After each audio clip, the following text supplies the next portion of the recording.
Last night was the big fight between Jake Paul and Mike Tyson. Thank the Lord we're not a boxing channel, because there's a lot I could say about this. But I think as wrestling fans, a lot of us were watching to see what it would be like when WWE moves to Netflix in January. Not very far away indeed, and there was a lot of buffering issues. I saw a lot of complaints on social media.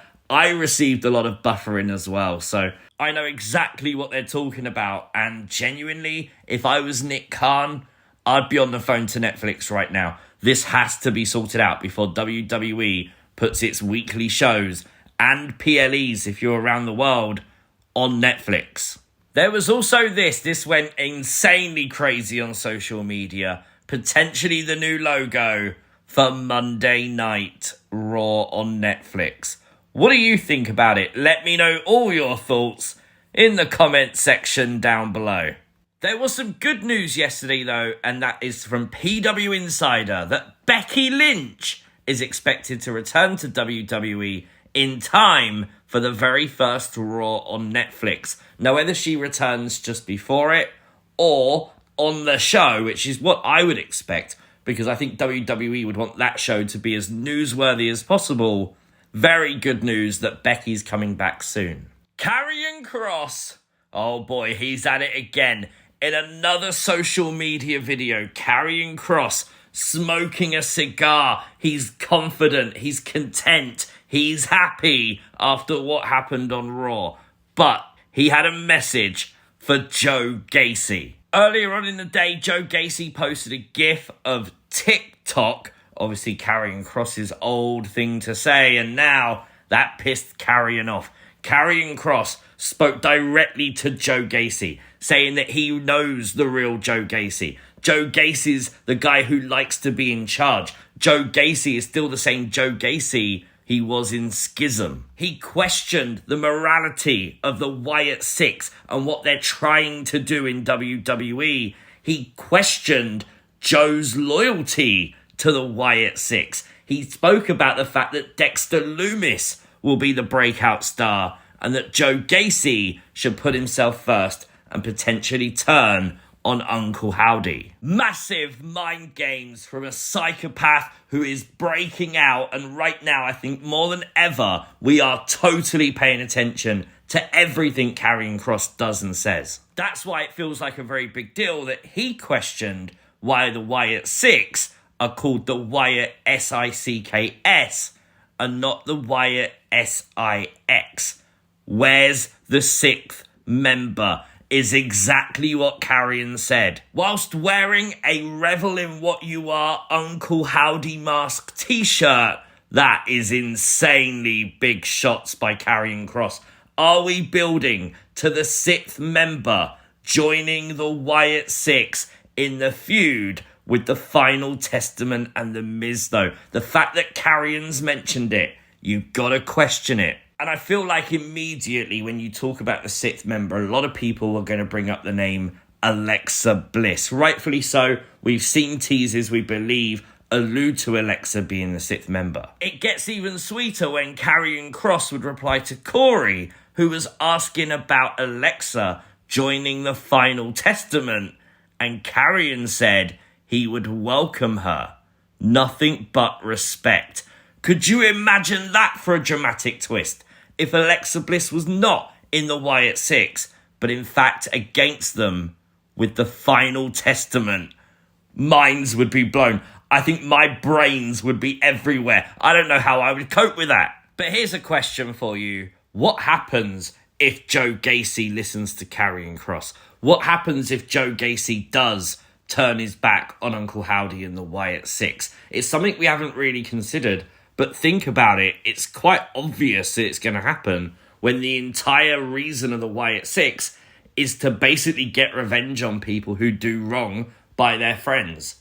What happens when one of the Wyatt Sicks members turns on their friends? Oh my God. On SmackDown, we see a cliffhanger as Roman Reigns attempted to call the wise man, Paul Heyman. Now, the number wasn't connected. Paul Heyman changed his phone number.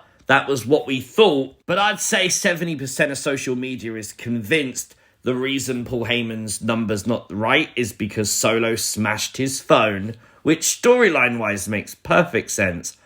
However, are we meant to believe that Roman hasn't spoken to Heyman since then?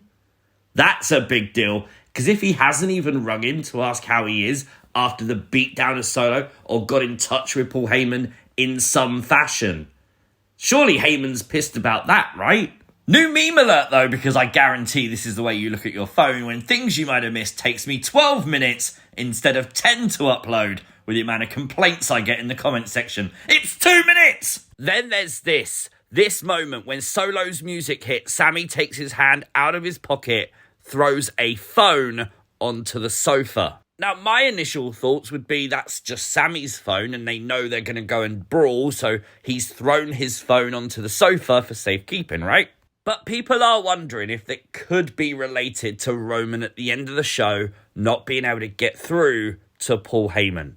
Maybe. Anything's possible. Definitely worth remembering. Survivor Series War Games will have a special start time of 6 p.m. Eastern, 11 p.m. if you're in the UK. I love that PLEs are starting a little bit earlier because they finish a little bit earlier. Selfishly, being in the UK, I don't want to be awake till 4 o'clock in the morning. Although, let's be brutally honest, I am normally on my Discord voice chat, so join us over there.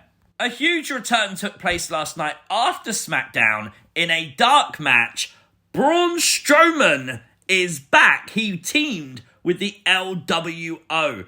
I have no idea why they chose to do a return in a dark match. Seems very weird for WWE. It does add to the theory that maybe Braun's going to get some kind of character change, because why would you give this away in a dark match? If you've got WWE 2K24, head on over and redeem the code WARGAMES and you can have a chance to win a custom Xbox Series X. Look at that. The Cody Rhodes, the cover of 2K24 looks brilliant and it's free to redeem a code.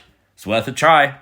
NXT has revealed a new class of Performance Center recruits. You can see right at the front there, you've got Zarya, who we already see on NXT TV. Most importantly, I think the one that everyone's gone, oh my god, he's in the photo, is member of the Bloodline family, Lance Anoa'i.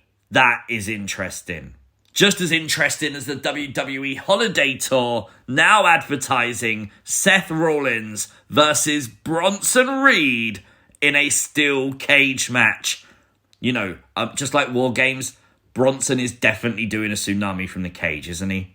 So news is out there that WWE is interested in Wade Barrett returning to the ring. Apparently Wade's not mostly interested in returning to the ring, but he does have interest in working a program with Drew McIntyre. The seeds for this have been planted during the CM Punk feud. I think this is going to be great. These two are friends, so watching their chemistry together would be very fun. I also, part of me hopes, I hope Wade gets that feeling. He gets that buzz, and I really hope that this isn't just a one-off. WrestleVotes are reporting that the next edition of Saturday night's main event is looking likely to take place January 25th, just 1 week before the Royal Rumble. That's pretty cool. It seems to be this is going to be a common thing now maybe for WWE. There is your updates on some big WWE news, and there feels like that was quite a lot of news, doesn't it? Let me know your thoughts in the comment section down below. If you are new to the channel, hit the subscribe button, like the video, share the video as I mentioned earlier, join us on Discord, the link's on my profile somewhere. See you next time. Peace!